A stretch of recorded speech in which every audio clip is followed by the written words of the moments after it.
Support for Iowa Catholic Radio and the Uncommon Good provided by Mercy College of Health Sciences. Learn more at mchs.edu.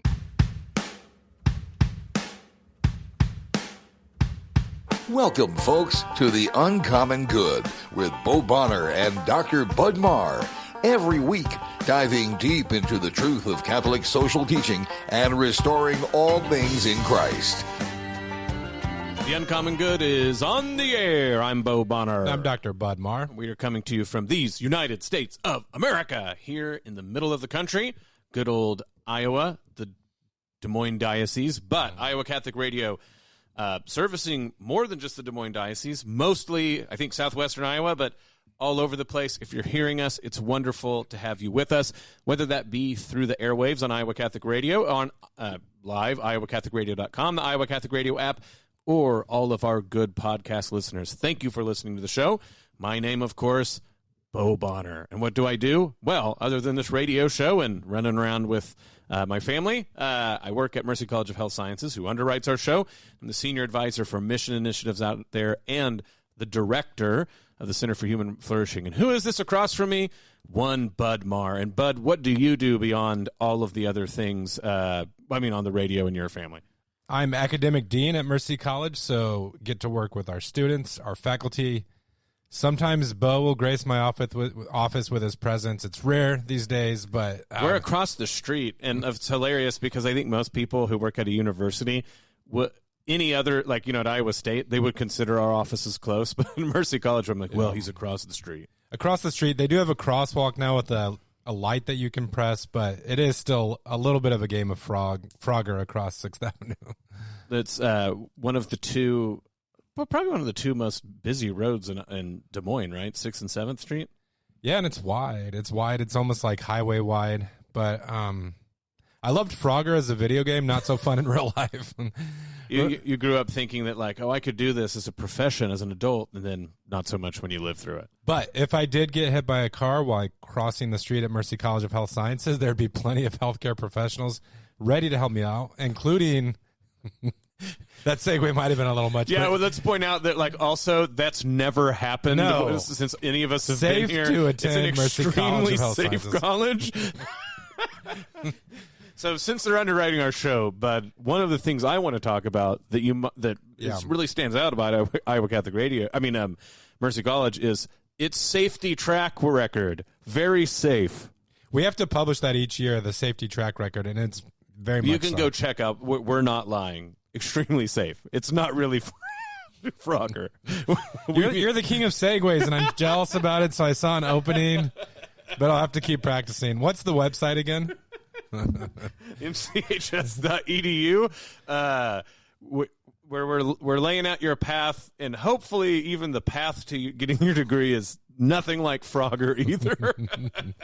Well, in happier news, I was on social media this week, and I saw that we're coming up on, we just celebrated 4 years of Bishop Joensen being the pastor of our diocese. He's been an amazing friend to Mercy College of Health Sciences, serves on our board. Absolutely. The diocese blessed him right off the bat as he started here with the pandemic. So, I do know, when Bishop Joensen first arrived, things escalated very quickly in our country and in the world. And so it was a tough assignment. Being a bishop is tough enough, but just navigating all those waters. But personally, I'm very grateful for him.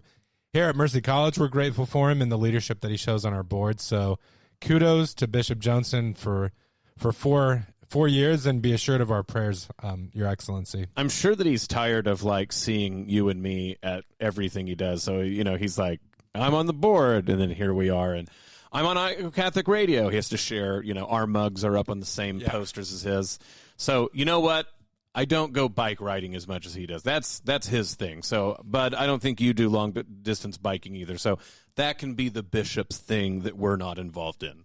If you were biking and happened to get injured, no. Yeah, biking is a dangerous activity for me just by virtue of where I'm at in life. But That's great. for the second half of 2023, I plan to get in better biking shape. Well, if you want to get your soul in better shape, there you go, bud. That's a segue. You're going to want to read the book and take the course of the wonderful guest that we have today, Dr. Lawrence Feingold, who's out at Kendrick Glennon Seminary. Bud, I've been wanting to talk to this guy since I converted. I'm very excited about this show. I hope everybody else is excited to get to hear from him. But we're going to talk to him, talk about his wonderful, very massive, but wonderful book on the Eucharist and his class that he's teaching for the St. Paul Center. This is The Uncommon Good. Bo Bonner and Dr. Bud Marr. Stick around. We'll be back right after this.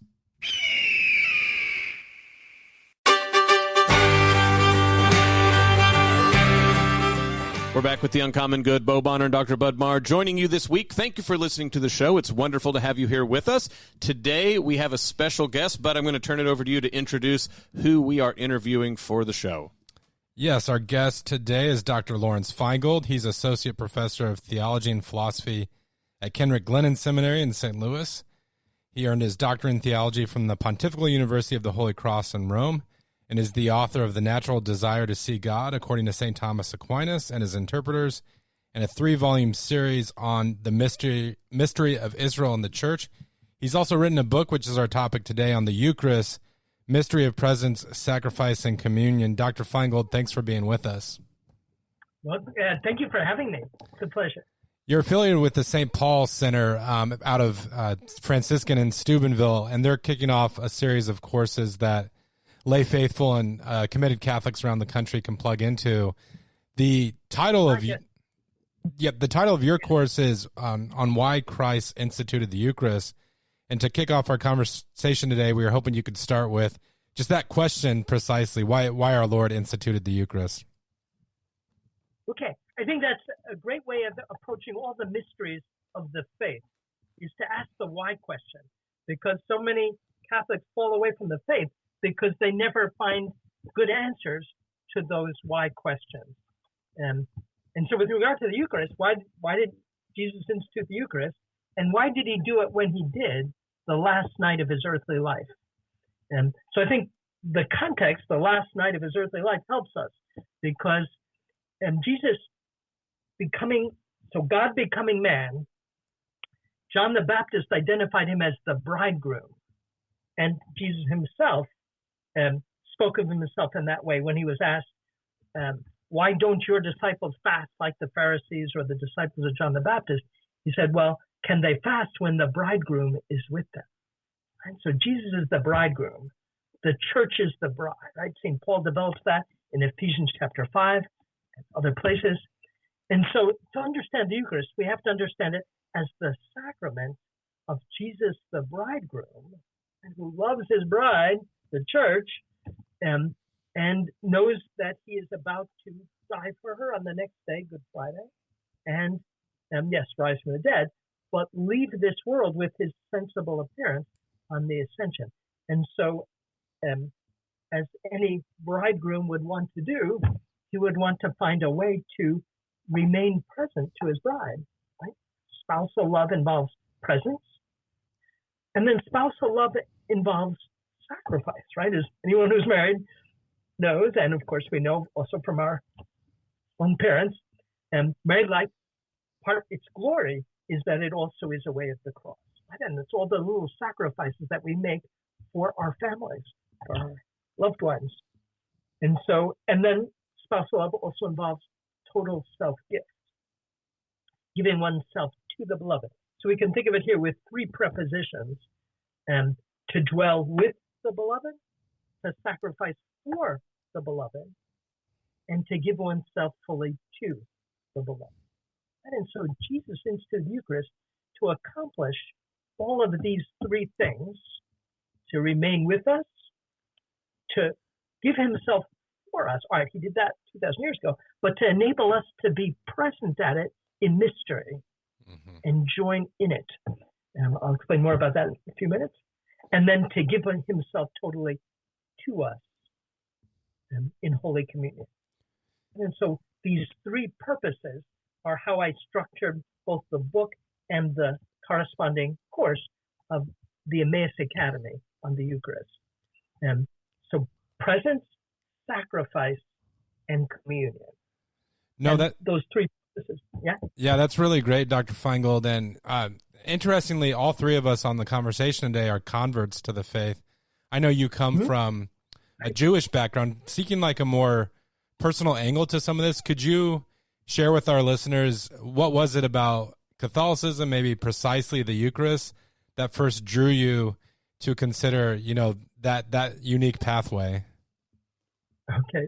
Well, I actually grew up an atheist. So my dad was a Jewish atheist, just a scientist.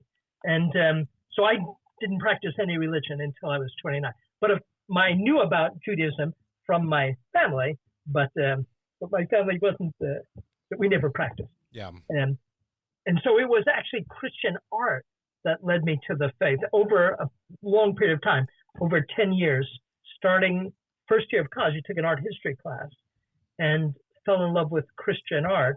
We ended up I wanted to do art, but I couldn't find any place to study art in the classical Christian tradition. I studied art history. So we ended up living in Italy for 3 years to do marble sculpture a town next to Carrara. And so we were always, my wife and I were going to churches all the time to see works of art, and we would leave when there was a mass.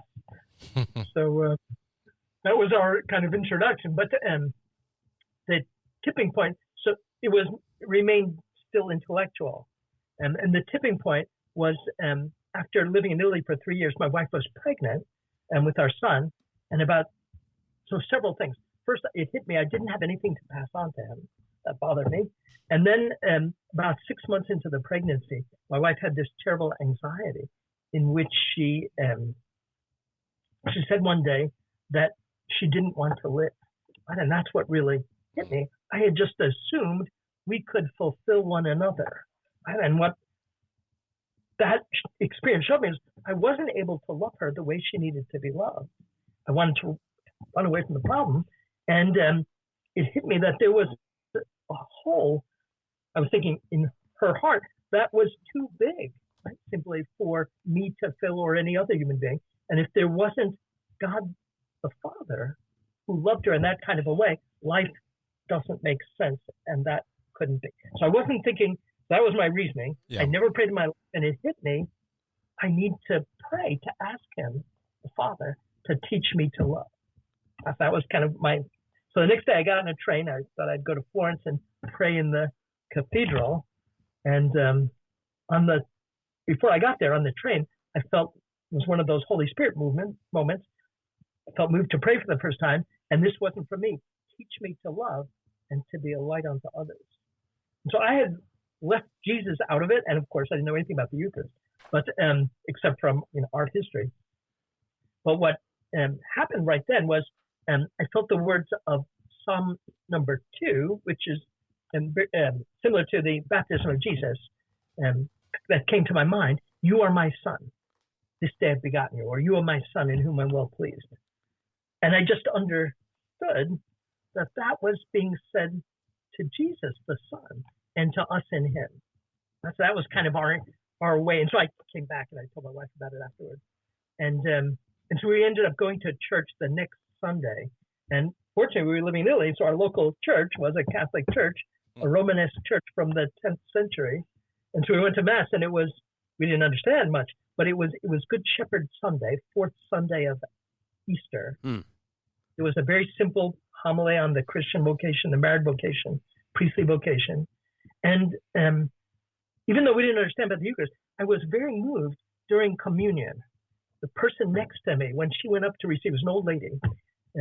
I could feel her faith, and something about the meaning of communion, that it builds up the mystical body. Anyway, something of that hit me, even though I didn't understand, and we didn't know. That was like a first step. I later found out this woman was a woman of great faith. She had been healed in Lourdes. She had been a hunchback and had a miraculous cure before that. Anyway, that was our first introduction. And then about a month later, I was in St. Peter's in Rome. I made a little pilgrimage. on the train. And as I was walking down the Basilica, I saw to my right this little chapel with two angels carved by Bernini, which I had been always wanting to see, and I didn't know where to find them. And there they were. And you can probably imagine what this is. This is the Blessed Sacrament Chapel, and the two angels of Bernini were carved to be adoring the Blessed Sacrament. So I go in the chapel, and I felt the breath kind of taken away. I felt like hit in the chest.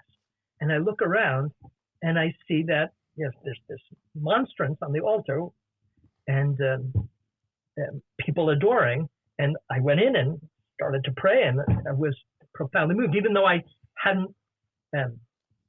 didn't believe in the real presence or know any much about it.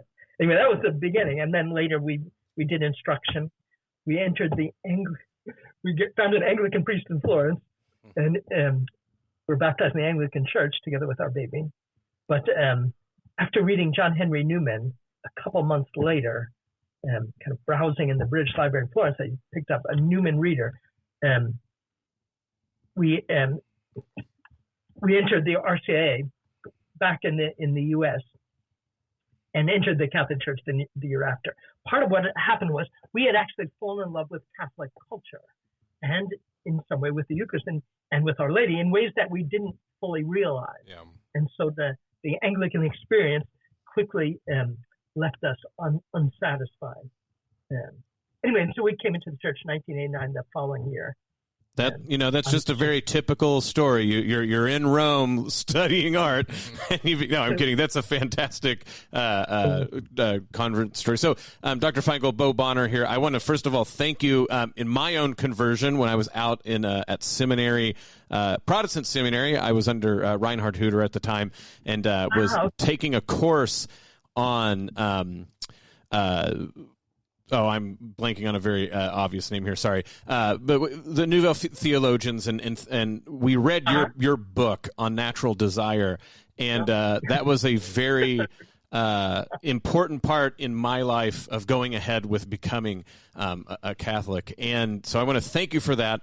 But it also makes me it connects to this next part.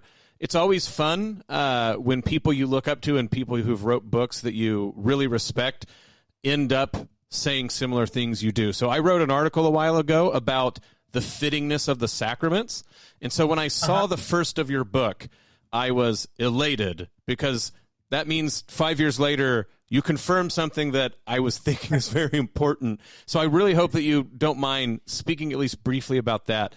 Fittingness, I think most people would go like, well, isn't the Eucharist necessary? But there's a way in which fittingness for Thomas Aquinas, it would probably take too long to get it all explained. But there's this idea that there's things that God does that are sort of attuned in a fine, prudential way to quote unquote solve a problem as it exists. And the sacraments in general, but the Eucharist are sort of God's crowning achievement of doing something fitting for human nature. So if you don't mind talking about that to get us into what we might learn in your class. Great question. I love that question. So I think that's a really important topic, arguments of fittingness. It's a mistake to think that what God does is absolutely necessary. He's an artist, and the divine artist, and he chooses what's most apt as an artist might choose in making a masterpiece. And so that's true of creation, and it's more true of the mysteries of faith. Right? And so with any mystery, for example, the incarnation, why did God become man? If we think about it, we'll come up with many reasons, not just one. And it's not that he had to save us in that way, but that it's the most fitting way, and many things come together in it. And the same thing is true of the Eucharist. And in fact, we could look at those two mysteries together, right? God became man because he wanted to, one of the ways to present this is he wanted to enter into a spousal relationship with his creatures, right? But we don't share his nature, and so he comes down to us, takes on our nature, so as to bring us up to him. And in the Eucharist, he takes on our nature and then feeds us with himself. And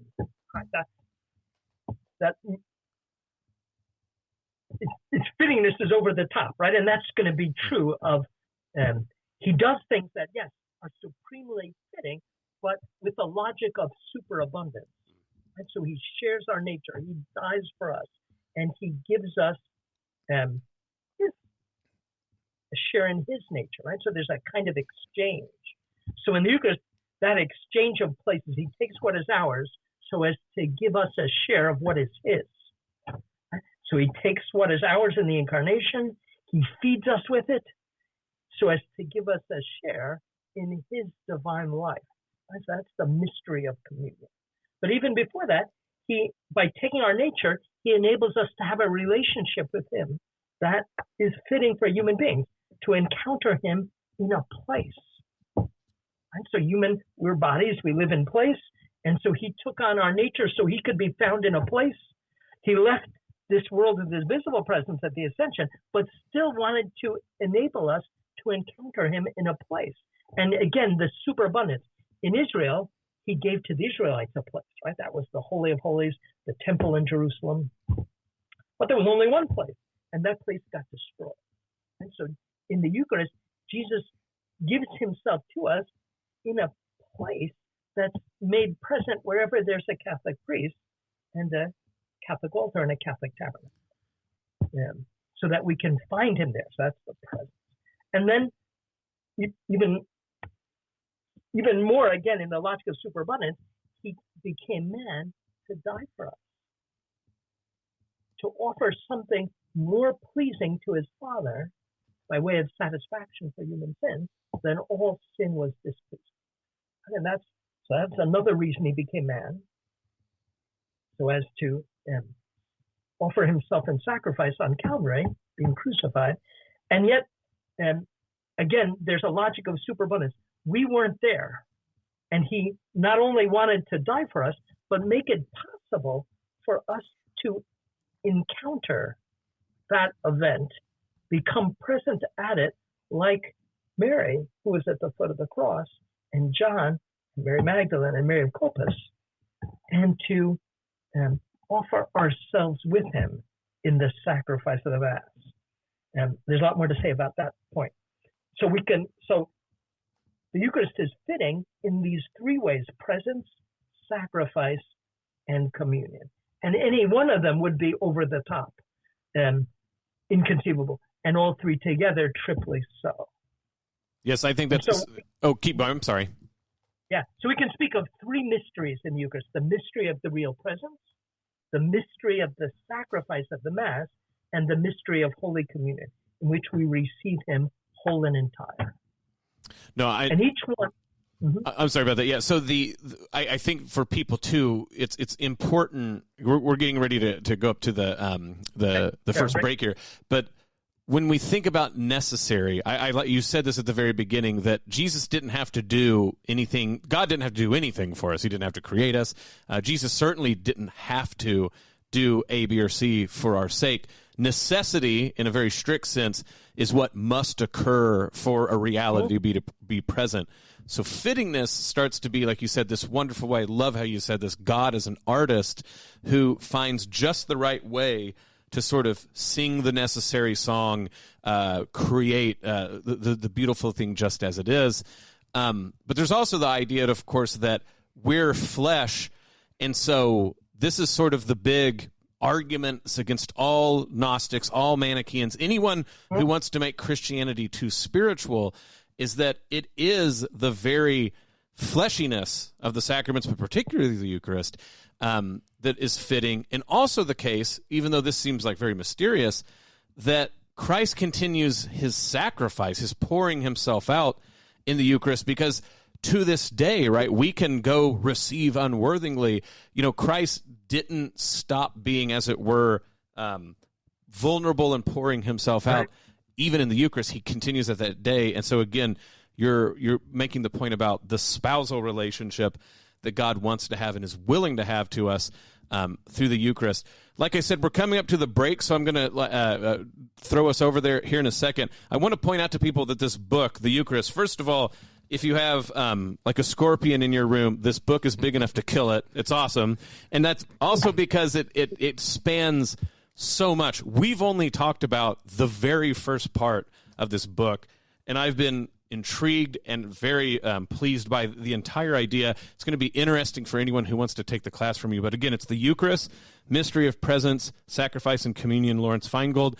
And if you go to the St. Paul Center, the class as well. This is The Uncommon Good. Bo Bonner, Dr. Bud Marr. Make sure to stick around. We're speaking with Dr. Lawrence Feingold on his book, The Eucharist, and his class on the same subject. This is The Uncommon Good, and we'll be back right after this.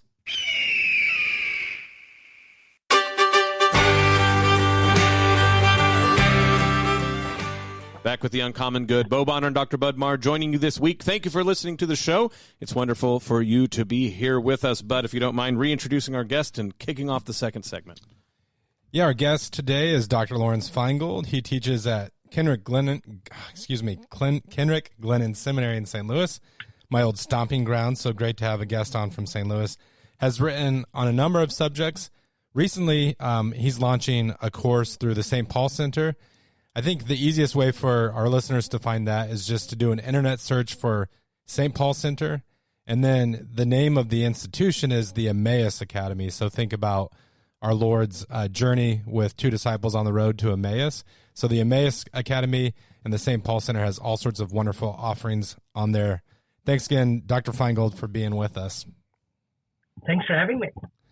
So, when someone first comes into the faith, it can be tempting, I think, just to skip straight to the Gospels, and it's like I'm going to get to the meat of the meal, and there's so much there about Jesus' life and his teachings to his disciples. Then, of course, culminating in the institution of the Eucharist and his sacrifice on the cross. Your book does a wonderful job, though, of showing if we're really going to plumb the depths of the mystery of the Eucharist, we need to have a robust understanding of all of God's revelation, including the Old Covenant, or, as Christians, we popularly say the Old Testament. There's so much there, Dr. Feingold, it's difficult to know where to start, but in what ways do the details and the events that take place prior to the coming of Christ prefigure the great mystery of the Eucharist? Yeah, great question. So, God, again, we said, he's the divine artist. And so he prepares for his masterwork, which is the incarnation and the Eucharist and the church. He's prepared it from the beginning of creation. And so the more important something is in the life of the church, the more we'll find it prepared for in the Old Covenant and even in Eden itself. So in Eden, we already find there's something present physical, the tree of life, that tragically is lost, right? So a divine presence, God walked in the garden with Adam and Eve, and there was a source of divine life in the garden. After the original sin, the garden was closed, right? The way to the garden, the cherubim sealing the way. And so we could say the rest of salvation history is God gradually bringing about the restoration in a better way of what was lost. And so we should make a connection there. Tree of life, the bread of life discourse. Second thing that we see is throughout the life of Israel, we find God accompanying his people with some mysterious presence that Jews called the Shekinah, an indwelling presence, like in the Ark of the Covenant and then in the Holy of Holies. And that was only in one place, and you had to go there to encounter God. And then at that same place, that's where Israel offered sacrifice. And so there were many different kinds of sacrifices. Generally, it was what sustained human life. And so domestic animals, lambs, the Paschal lamb, bread and wine. And Israel's religion, we don't see this today, because when the temple got destroyed, sacrifice could no longer be offered because they had to be offered in the place of the divine presence. That was the temple. And so the life of Israel for the last 19 centuries has lost that priestly sacrificial dimension, but it marked Israel's life throughout biblical Israel. And so Israel was a religious, had a divinely given worship that consisted principally in sacrificial offering in the temple, and the Paschal Lamb the Passover being perhaps the most perfect type of the Eucharist, right? And it's not by accident that Jesus instituted the Eucharist on a Passover meal. All right, so the importance of sacrifice, though, in the Old Covenant was that all of those sacrifices fell short. They were purely symbolic, right? Because the blood of lambs and goats can't wash away sin. It could only represent a better sacrifice. All right, so Jesus on Calvary fulfilled the sacrifices of the Old Covenant, offering the one perfect sacrifice of human history. And I think many people today, certainly Protestants, we think that Jesus has finished sacrifice on Calvary and there is no more sacrifice. But Catholicism is much more like biblical Israel, right? Catholicism lives on the sacrifice of the Mass, as Israel lived on the sacrifice of the Passover, the daily offering. It's just that we have an infinitely greater sacrifice, the sacrifice of God made man, Christ, mysteriously made present on the altar in every Mass. And Jesus wanted us to be able to share in offering the one perfect offering of human history and to offer our lives with it. There's one more dimension of the Old Testament pre-pagan Eucharist, and that would be the aspect of communion. And that's seen above all in the mystery of the manna in the desert. Right? And Jesus brings in his bread of life discourse, he points precisely to the manna in the desert to say that he's fulfilling that. Right? And so we see in the New Covenant, the Eucharist is fulfilling those three aspects. God dwelling with Israel in the temple, and all the sacrifice of Israel, likewise offered in the temple, and the aspect of communion, which prefigured in the manna, also was involved in all of the sacrifices, like the Passover, in which the people consumed the victim that had just been offered, say the Passover lamb. And so Jesus, instituting the Eucharist, has given us a new presence, a new sacrifice, and a new communion, all infinitely over the top, infinitely greater than what Israel had had. I mean, I think we could do an entire show on just the sacrifice part because it's so important. But I think about why it might be difficult for Catholics particularly, but I mean anybody alive in America in 2023. Sacrifice almost always denotes a very flat, one-dimensional thing. I gave up something that I would have wanted to keep if it wasn't for something else. But in twofold. One, how you've explicated this in the prefigurement of the Old Testament, but then as a living witness every time you encounter the Eucharist itself, but specifically in the Mass, the idea that sacrifice is a necessary element to sort of, I'll sound mystic, but I'm trying not to be, to give yourself away in order to receive yourself back. The constitutive element of eliminating and drawing away from myself so that I can get myself back and do that communally, as you were talking about with communion. It's not just that, like, this is why this goes so much more as, than I remember growing up as a Protestant and hearing is I think people go, okay, sacrifice is no fun because I give up something I wanted to keep, but then they also go, oh, and there's this mean God that needs to settle a score. And you go, no, actually, what we're arguing is constitutive of your life itself is you're not really you until you give yourself up to get it back in a communal way. And I think what your book has consistently done in its pointing to the Eucharist gets at that element that's so central for what we're trying to argue about the Eucharist in the Catholic Church. Right. By nature, we're priestly beings in this sense. So a priest is one who offers sacrifice. And the whole idea is that what's offered represents an interior sacrifice, and that interior sacrifice is love.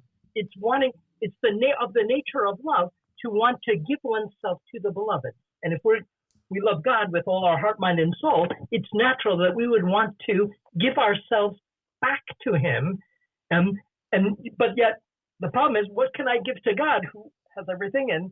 And so Jesus has given us something to give back to his Father, and that is God the Son himself. So again, and this is way over the top. In every Mass, we get the privilege of giving something back to the Father to show our thanksgiving for him having made us, for having made the world and all the good things that we've received. And that good thing that we can give back to the Father is Jesus Christ. And Jesus is the head of a mystical body, right? He's the head, and each one of us is a little part of that mystical body, right? We're the pinky, the little toe, the armpit. And yet Jesus doesn't want to be offered back to his Father as a decapitated head. He wants to be offered back to his Father with all his members. And that's why there's a Sunday Mass obligation. Jesus wants us to come together to offer ourselves back to the Father and our lives. And that means this gives a dignity to all the little things in life, because we're to come to Mass with the idea that I'm going to put things on the altar. Right? So yes, there's a collection, right? So I put maybe my $10 or $20, whatever it is, in the collection basket. But that's not what Jesus wants. Something more than that, right? He wants my life. He wants the little things. He wants our relationships to be put on the altar. Our hearts, first of all, to be put on the altar. Our families, our love, our hopes, our desires, our dreams, our little sacrifices, yes, that you mentioned, that maybe the things that I had to give up out of love. But also he wants the joys to be put on the altar. He wants our whole life to be put on the altar. And there's one thing that can't be put on the altar, that's sin, right? And so we've got another sacrament for that, penance. But sin provides an occasion for a great thing to put on the altar, and that is our contrition for it and our good resolves, and our very neediness and our recognition of it, right? That humility, that's a great thing to put on the altar. And so all of that gets offered with Jesus. And so tragically, I think it is that so many people, if you ask them, let's say they stop going to Mass, right? They'll say something like this very often: well, I stopped going to Mass because I wasn't getting anything out of it. And that's so tragic, right? For two reasons. Because it's not about a thing, it's about a person, Jesus, who becomes present. And it's about giving as well as receiving. It's a logical both, right? Human life, every spousal, every marriage, or every friendship involves giving and receiving.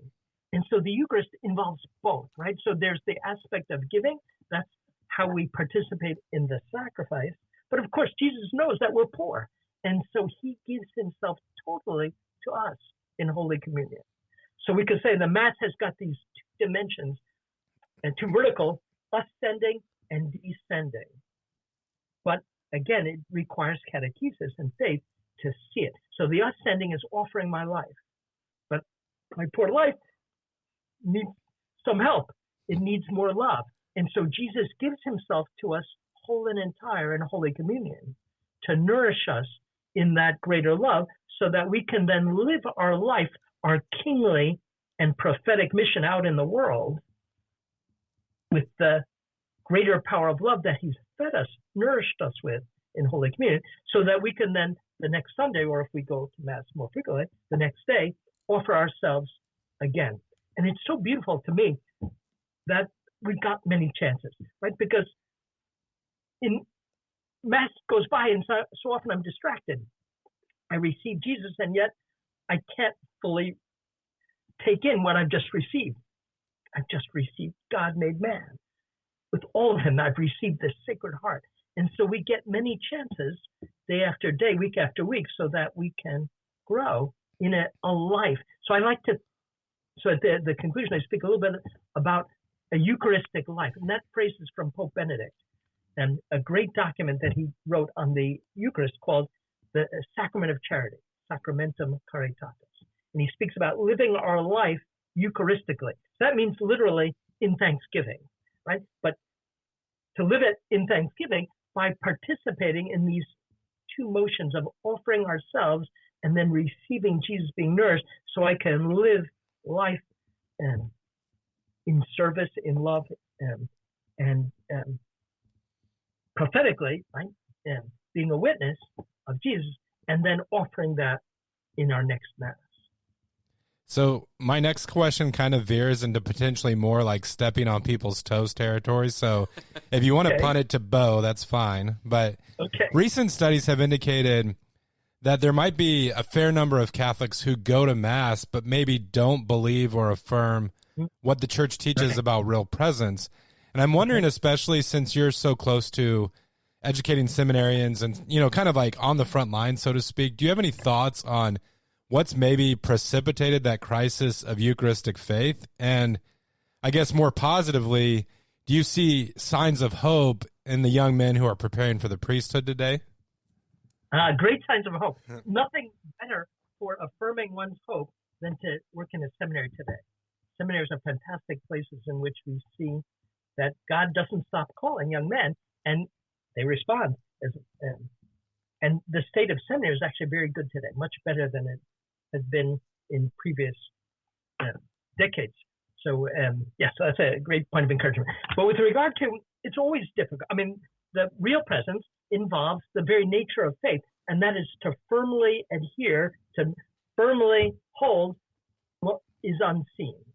Right? And so, yes, Jesus has very purposely left himself unseen and veiled in the Eucharist to give us the opportunity for the merit of faith. Right? But again, it's a spousal mystery, and he wants us who receive this incredible gift to have something that we can contribute, and that is our faith in what is unseen. So I think it's helpful to present it that way. Right? He's a bridegroom who wants to give himself to us, but he veils himself so that we can believe him and have that kind of merit in it. And then secondly, I think it's really helpful to explain to people the reasons why he would want to be present. And it's simply the logic of love that we've spoken about up to now. And then, yes, that's going to be the foundation for, if there's no real presence, how am I going to think it's the same sacrifice as Calvary? The offering of bread and wine isn't the same sacrifice as Calvary.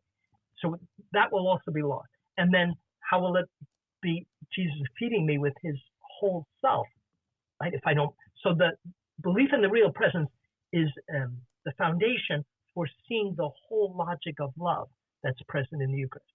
And really, faith comes down to believing that we're loved that way. In other words, believing that we've been loved to the end. So that's how John starts the section on the Last Supper, which is leading then up to the Passion.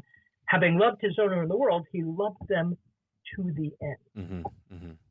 So I think that's really important. Obviously, it's helpful for the faithful if they see reverence in others. Faith is contagious, and that applies not just, that applies to priests, obviously, but it also applies to the faithful as well. All of us can help others and believe in the real presence by our love for the mystery and our reverence. Yeah, and that's another thing I've come to realize. I think it's 17 years as a Catholic now, and one thing I've started to realize, there was a comedian making fun of, I think it was an ex-Catholic, and they're like, well, the difference between, the Catholics and magicians, right, is a magician does a trick and then there's something to see after it's done, but, that doesn't happen in the Eucharist. And I was like, that's precisely a great point they don't realize they're making, is the sort of, the cross was a humiliation that if we're going to, and this gets into the last part of your book, I think, like you were saying, if we're going to become Christ-like and live like him, we're never going to be able to live through the humiliation, which is God himself, the sinless lamb, being brought through his passion and killed by his own creatures. Like, we could never have anything in this life that would be as humiliating as that, and his willingness to be the man of sorrows, the man of humility, and take that on. So it's interesting that in the Eucharist itself, there is a daily reminder that to people who have no faith, they think we're humiliated by the Eucharist. But if you have faith, it's the sign of victory. I threw that out, and we only have like 2 minutes left. But like it just you said that, and it so beautifully makes me think of that. So if you don't mind, just tell me where can people go see the book? Where can they go sign up for the class? Because I hope they see you've had so much to talk about, and we've only scratched the surface. And I hope people get a chance to take this class with you. So where should folks go? Yeah, the St. Paul Center, and their publishing arm is Emmaus. They have Emmaus Road, and this is published by Emmaus Academic because it's a book. So this is a book I wrote for the seminarians that I teach at the seminary. But I also wrote it very much with lay Catholics in mind, to make it accessible. My wife has edited it.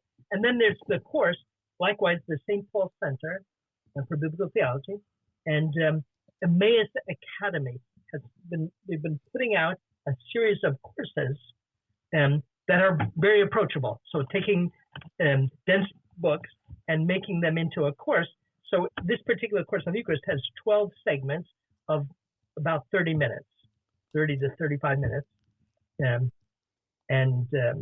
So it's designed to be accessible to to lay Catholics to nourish their faith. And it's a good time, given the Eucharistic revival, to focus on the Eucharist. Well, Dr. Feingold, like I said, this is 17 years I've been looking forward to have a conversation with you. So I guess I should thank Iowa Catholic Radio for making it happen.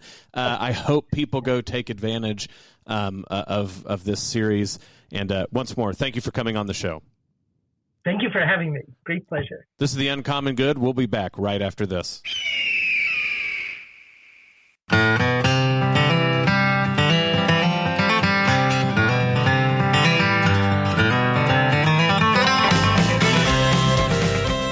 We're back with The Uncommon Good. Bo Bonner and Dr. Bud Marr joining you this week. Thank you for listening to the show.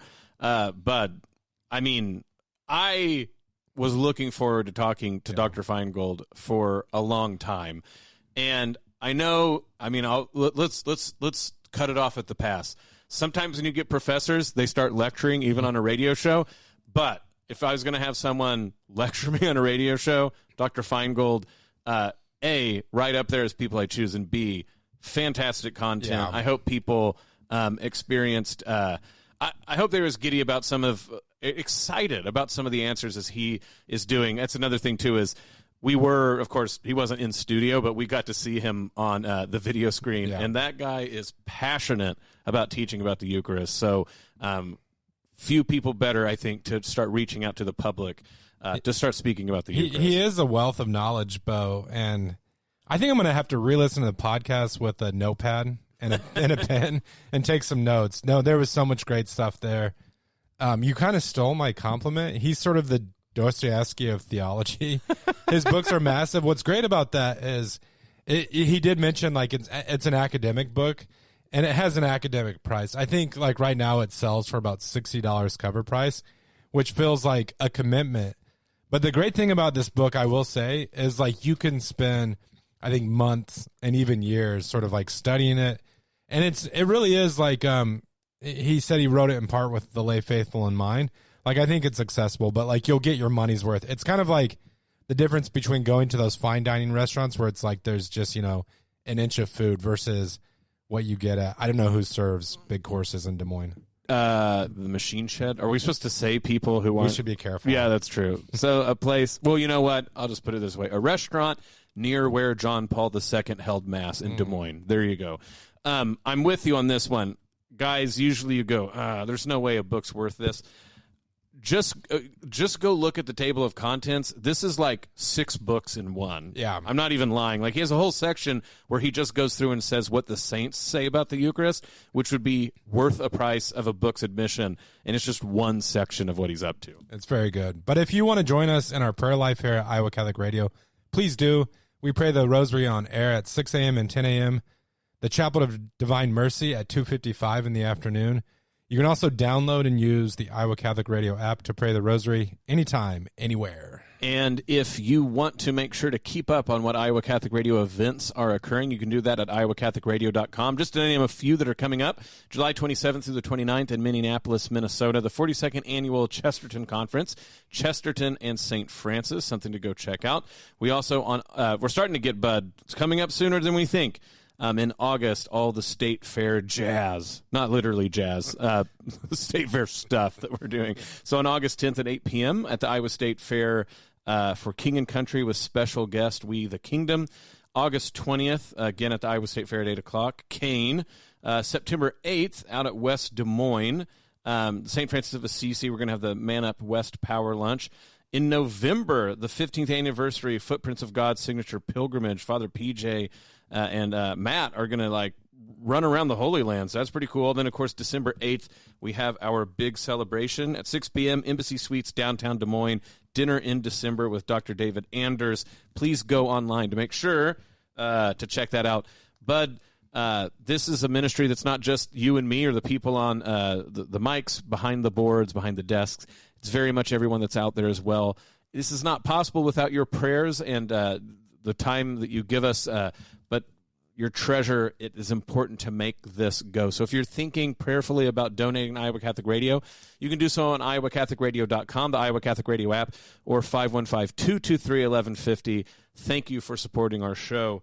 Bud, it's been a great time. Thanks for you lined this up. Thanks for getting a chance to talk to Dr. Feingold. Yeah, wonderful interview. It was great. This is The Uncommon Good. May Jesus Christ, the Prince of Peace, reign in our hearts, family, city, state, nation, solar system, galaxy, the whole kit and caboodle. This is The Uncommon Good, and we'll be back next week. The Uncommon Good with Bo Bonner and Dr. Bud Marr is heard every week on wonderful Catholic stations like this one, and anytime on podcast. Just search for The Uncommon Good. Support for Iowa Catholic Radio and The Uncommon Good provided by Mercy College of Health Sciences. Learn more at mchs.edu.